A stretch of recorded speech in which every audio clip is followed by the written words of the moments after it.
Sian Gasa kinumpirma kung anong klaseng babae si Andrea Brillantes.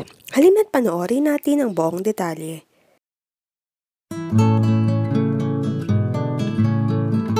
Kilala na naman natin si Sian Gasa na maraming alam tungkol sa mga celebrities. Mayroon kasi siyang source sa loob ng showbiz. At isa siya sa mga nag-reveal ng mga baho at kaganapan ng mga artista.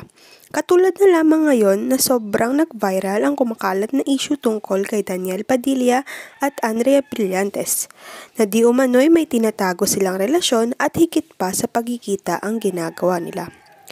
Isa pa sa kumakalat na balita na hiwalay na raw si Catherine at Daniel. Naglabas naman ng balita tungkol kay Andrea si Sian Gasa. Ayon sa kanyang post, hindi pala si DJ ang unang tinarget niyang sulutin. Marami na pala, hindi lang namimidya. Happy pala niyang maagaw pero ang press release palagi siya yung biktima. Iniiwasan na pala yan ng industriya dahil sa pangit niyang ugali at pagkatao. Ano namang masama kung nag-meet sila as friend ha?